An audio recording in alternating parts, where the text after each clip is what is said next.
puntata che ci riporta nuovamente all'interno delle sale meravigliose di questa mostra di San Pietro di Feletto e ci porta ancora in modo virtuale per quanto riguarda i vini, insomma ormai lo saprete e ci conoscete, ma invece siamo proprio a contatto diretto con un'associazione, cioè la Città del Vino, e siamo con il presidente, il coordinatore regionale e un ambasciatore. Comincio a salutare Benedetto e buona giornata, coordinatore De Pizzol. Sì, io sono il coordinatore regionale, coordiniamo circa 45 soggetti, maggior parte sono comuni del Veneto.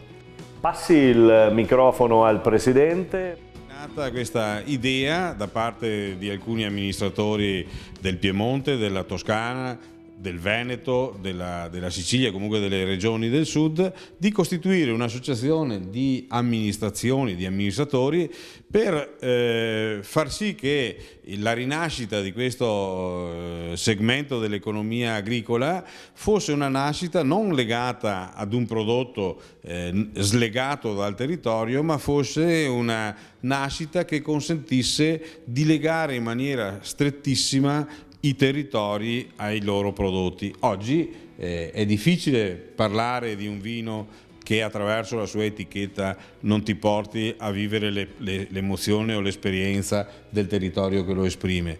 E quindi in questo percorso, durato ormai più di 30 anni, l'associazione è evoluta. Dai pochi, diciamo, che sono pionieri che sono partiti, oggi sono iscritti 460 comuni. Diciamo che rappresentiamo quasi tutto il territorio vitato d'Italia, a partire dai luoghi più blasonati a quelli meno conosciuti.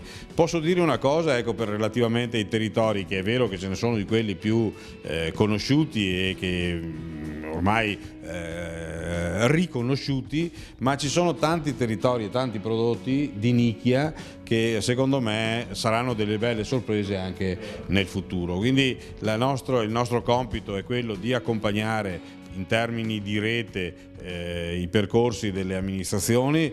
Nel tempo sono state assunte delle iniziative anche importanti, penso alle linee guida sui piani regolatori delle città del vino, penso alla messa a disposizione di quelle che sono le conoscenze che sono il frutto di questi 30 e oltre anni di esperienza. Penso anche all'importanza di determinati studi che la nostra associazione sviluppa. Per esempio noi abbiamo un osservatorio del turismo del vino che ogni anno fa un rapporto, è uscito in questi giorni il 16°, estremamente importante oggi, perché sicuramente 30 anni fa, se avessimo fatto un ragionamento sui turisti, ci saremmo limitati a qualche piccola esperienza, avremmo preso atto che le cantine erano luoghi inaccessibili, erano degli opifici più che un luogo di accoglienza. Oggi invece è difficile trovare una cantina che non sia un luogo di accoglienza, anzi direi che ormai tutte quante sono attrezzate con la sala degustazioni, e su questo ritengo che un merito che ha avuto l'associazione in questo periodo sia stato quello di accompagnare la norma, che è diventata non legge ma è diventata nel collegato con la finanziaria comunque un'opportunità, che è quella di consentire alle cantine di fare le degustazioni, perché la cosa assurda era che la cantina potesse aprire le porte ma non potesse regolarizzare la degustazione. Ecco, io penso che su questo ci sia un bel percorso da fare ancora, e per quanto ci riguarda noi continueremo su questa strada. Abbiamo un'organizzazione regionale, quindi Benedetto tra l'altro lo ringrazio di cuore per l'entusiasmo che pone e anche l'impegno che pone per la gestione del Veneto, e abbiamo anche il nostro corpo diplomatico che è rappresentato dagli ambasciatori, e ci sono eminenti personaggi dei territori che hanno segnato i territori, che hanno dato contributi importanti. Ecco, quindi penso che quando si parla dell'architetto Saccon si parli di una persona che anche ultimamente ha dato grande testimonianza di valore e che abbia creato valore aggiunto anche per questo territorio. Non posso non ricordare tutto il suo impegno per il riconoscimento delle colline del Conegliano Valdobbiadene a patrimonio dell'UNESCO. Bene, quindi ringrazio Floriano Zambon, presidente delle Città del Vino. Volete che ci fermiamo e diamo spazio al contributo, che poi rientriamo sull'ambasciatore e chiediamo appunto qualcosa all'ambasciatore?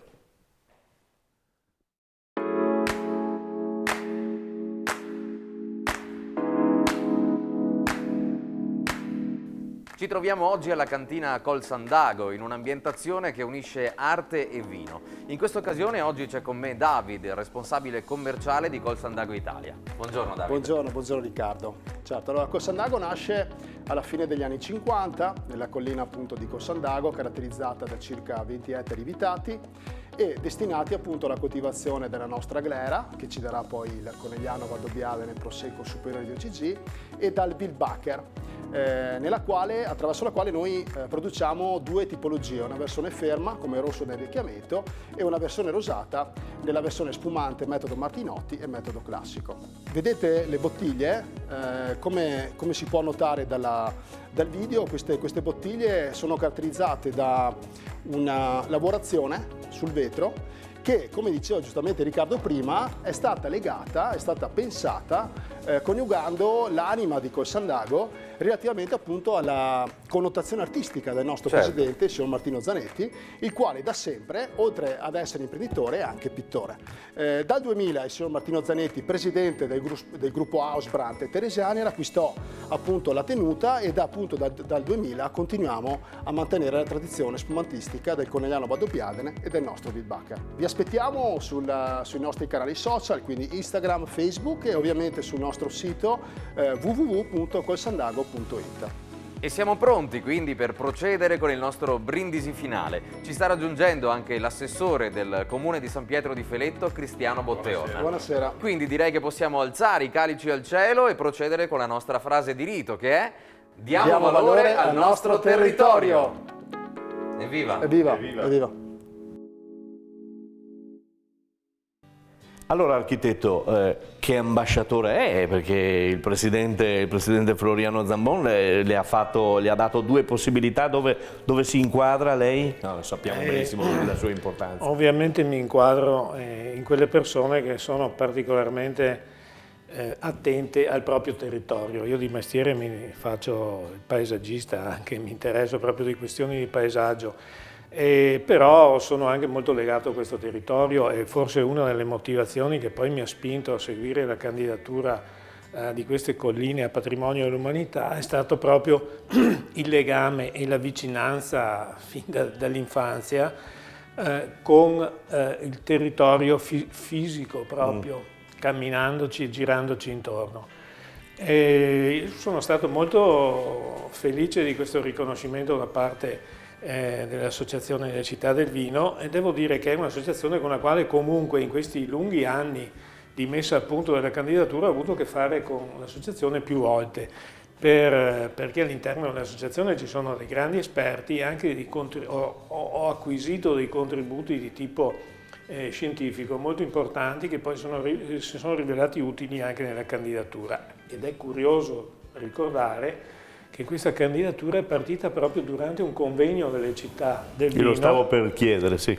Esattamente. Io in quegli anni avevo cominciato a mettere a fuoco questa idea di poter sviluppare una candidatura su queste colline, avevamo preparato del materiale, avevo già raccolto del materiale e sono andato a questo convegno, invitato per parlare di questo territorio. E ho parlato di questo territorio, in questo convegno c'era il professor Zangheri, che è un consulente di UNESCO e di ICOMOS, che è l'organo tecnico di UNESCO, e quando siamo tornati, finito il convegno, siamo tornati indietro in macchina, durante il percorso in macchina ho detto: ma professore, secondo lei sto posto non è che si potrebbe tentare? Lei l'ha buttata là, insomma, l'ho buttata là. E lui mi dice: ma non lo so così. Cioè, le fotografie mi sembrano belle, però vorrei venire a vedere.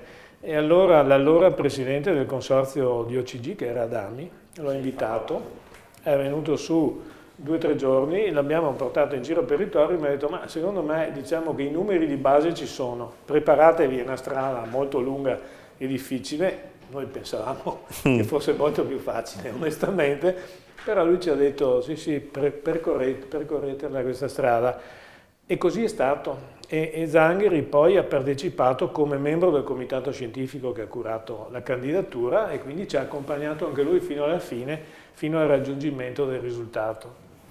È una bella storia comunque, una bella storia interessante, e naturalmente come coordinatore, come diceva Floriano Zambon, è un impegno notevole, perché sì, rappresenti il Veneto anche, no? Assolutamente, è un impegno anche notevole, a dire la verità. Non a caso siamo una rete, e la rete ha dei collegamenti, e queste iniziative, queste attività nascono proprio per questi motivi. E infatti la nostra attività di animazione nella regione parte da questi spunti. Le attività che vengono fatte sui territori, e qualora vengano considerate buone pratiche, cerchiamo di divulgarle all'interno dei nostri territori, dei nostri comuni. Avviene all'interno del Veneto, in particolare tutte le attività, mi viene in mente, legate alla sostenibilità in viticoltura che abbiamo sviluppato in questo territorio, poi sono state anche riportate su altri territori all'interno della regione, ma anche fuori regione. Tanto per citare un caso emblematico e anche eclatante sotto un certo punto di vista, tutte le attività che sono state sviluppate qui sono state prese di buon occhio in alcuni territori della Campania e della Basilicata. Questi territori hanno partecipato a un progetto europeo, un PON Governance, è stato finanziato, e questo progetto riguardava il trasferimento di buone pratiche. Allora, le buone pratiche sviluppate in queste colline poi sono state portate in questi territori della Campania e della Basilicata, e lì sono state prese a riferimento e poi modellate in base alle loro esigenze. Ecco, questo è un esempio molto bello, pratico, tanto per dire, queste è le attività che facciamo noi. Noi cerchiamo di creare questi contatti, questi collegamenti, e poi cerchiamo di far conoscere queste attività che hanno dato buone soddisfazioni. Tra l'altro, ecco, il tutto anche collegato alla candidatura e poi al riconoscimento al patrimonio dell'umanità. Bene, grazie, ci fermiamo per un piccolo contributo, poi ritorniamo con le ultime domande.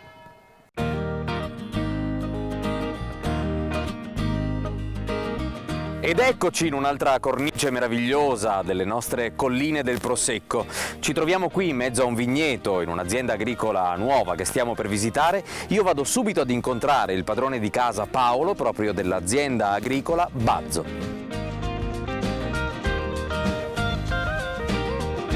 Grazie Paolo e grazie Ugo per averci ospitato qui a casa vostra. Iniziamo a parlare un attimo di quella che è la vostra cantina, un po' di storia in questo caso. I miei nonni sono arrivati qui tra gli anni 20 e gli anni 30 e hanno iniziato a costruire questa casa e questa azienda agricola, inizialmente mista, poi lentamente negli anni si è specializzata nella viticoltura e nell'enologia. E noi adesso siamo la quarta generazione che siamo qui e abbiamo scelto di continuare questa strada. Essendo nelle colline del Conegliano Valdobbiane, ovviamente produciamo Prosecco nelle versioni spumante e frizzante, che sono i nostri prodotti di punta. Abbiamo anche una versione con il fondo. Quindi quello più classico, quello vecchio. Che è quello che è caratteristica anche della storia dell'azienda. Diamo qualche vostro riferimento, se qualcuno volesse assaggiare o provare i vostri vini, come vi può contattare? Allora, ci può contattare telefonicamente al 0438 784149 oppure andando sul sito bazzo.wine. E per il brindisi finale qui alla Società Bazzo ci sta raggiungendo anche Benedetto De Pizzol, che in questo caso è coordinatore regionale di Città del Vino. Porgo un bicchiere anche a te, così per questo brindisi tutti insieme. Io ringrazio di nuovo Paolo e Ugo per averci ospitato a casa loro. Allora, a questo punto in alto i bicchieri e andiamo con lo slogan ormai di questa manifestazione, che è diamo valore al nostro territorio.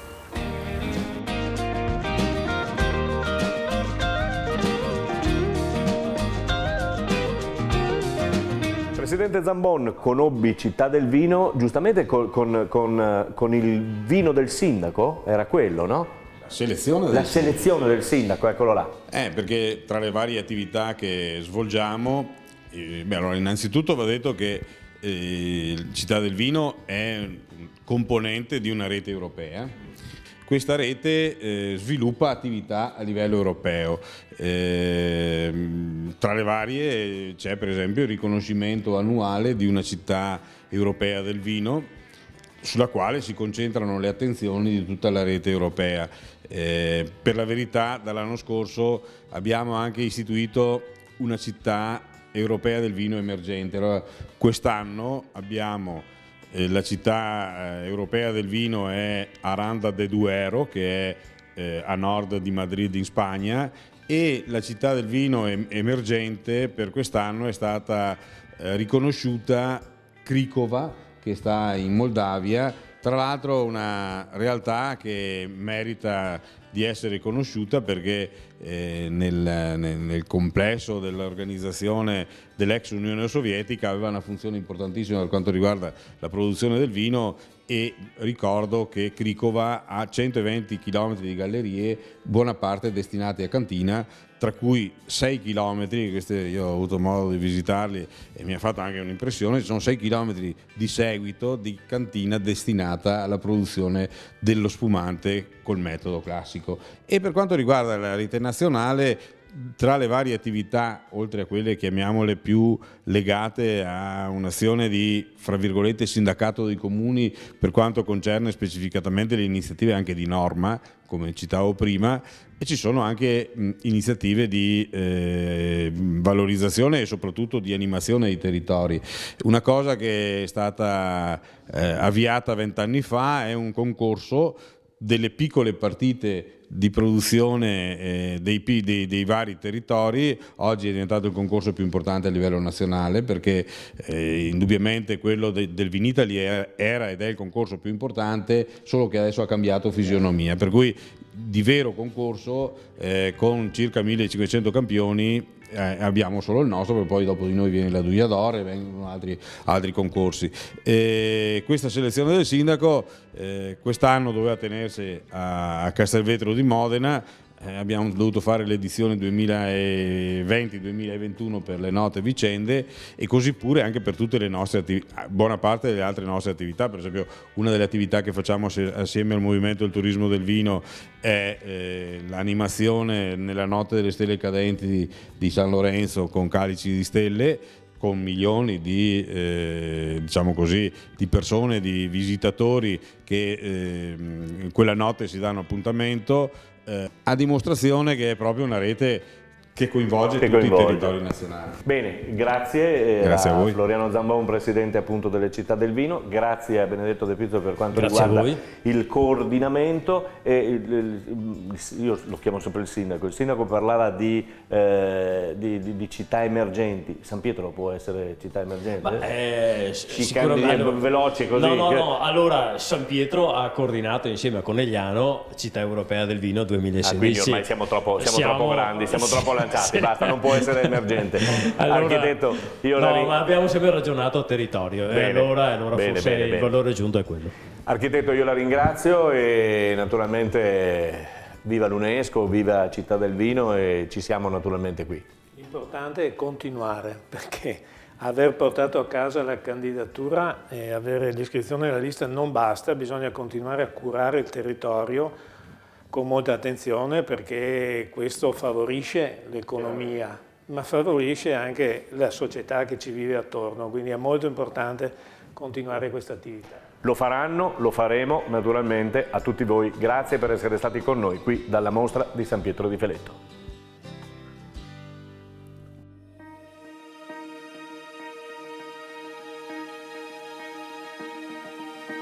Ci troviamo oggi in questa puntata dedicata alla mostra dei vini di Collina 2020 alla cantina Sommariva. Siamo qui nel giardino esterno, un posto meraviglioso dove sto per incontrare Cinzia, la titolare. Buongiorno. Buongiorno Cinzia, grazie di averci ospitati qui. Iniziamo parlando un po' della storia di questa cantina, quando nasce e come si evolve. Allora, la cantina in senso stretto è nata 20 anni fa, 21 anni fa. Io provengo da famiglia di viticoltori, i nonni erano viticoltori, i bisnonni erano viticoltori. La cantina però è nata con me e con mio papà. Il papà è stato la persona, diciamo, lungimirante della famiglia, che è appassionatissimo di viti, di questo vitigno, la Glera, che all'epoca si chiamava Prosecco. Aveva già intravisto in un momento in cui la fama non era quella attuale, certo, che la collina potenzialmente avrebbe dato la massima espressione a questo vitigno. Vogliamo parlare invece del tuo prodotto di punta? Essendo nel cuore del Felettano, siamo a San Pietro di Feletto, noi ci crediamo tantissimo nella zonazione, nella peculiarità dei singoli vigneti, e già da, direi, 6 anni, più o meno, 6-7 anni, abbiamo iniziato a produrre in rive di San Michele. San Michele di Feletto è una località, voi ben sapete, del comune di San Pietro di Feletto. Questo vigneto è a 500 metri dalla cantina ed è il prodotto che poi avrò piacere anche di farvi degustare, 1 ettaro in tutto. Facciamo non più di 6.000-6.500 bottiglie di questo prodotto, che è un extra dry abbastanza secco, comunque 14 grammi litro di residuo zuccherino. Questo prodotto che andremo ad assaggiare insieme, in particolare, parlavo di ferretizzazione, qui il suolo è rosso, non per niente Palazzo Rosso deriva un pochino anche da questa cosa. Suolo ferretizzato, ricco di minerale quindi, e questa mineralità è molto pronunciata anche all'interno dell'uva, in primis, e poi passa al vino. Vogliamo ricordare a chi ci sta guardando un contatto, un sito internet, un modo per arrivare più facilmente a voi? Certo che sì, noi www.sommariva-vini.it, un po' lungo, cioè. Io sono Cinzia Sommariva e tramite il sito direi è la cosa forse anche più veloce per raggiungerci, una mail, una telefonata, lì si trovano tutti i contatti e noi ci prestiamo, ci crediamo tantissimo, credo si capisca un pochino come parlo, ci crediamo tantissimo nel territorio. Ed eccoci siamo spostati all'interno della cantina Sommariva, dove stiamo per concludere questa puntata con il brindisi di rito finale. Ci sta raggiungendo anche Duška del Proloco del comune di San Pietro di Feletto, che ringrazio di essere qui con noi, e andiamo con la nostra frase di rito, che è: diamo valore al nostro territorio. Evviva! La tradizione culinaria della trattoria Cervano da Baffo racconta ancora oggi la storia di piatti semplici e gustosi, grazie alla passione dei figli, che dopo 58 anni ripropongono ancora i sapori di una volta, con lo stesso entusiasmo e la stessa atmosfera casalinga e conviviale di Baffo e Lavinia. Dal 1962 la trattoria Cervano da Baffo è a Bagnolo di San Pietro di Feletto.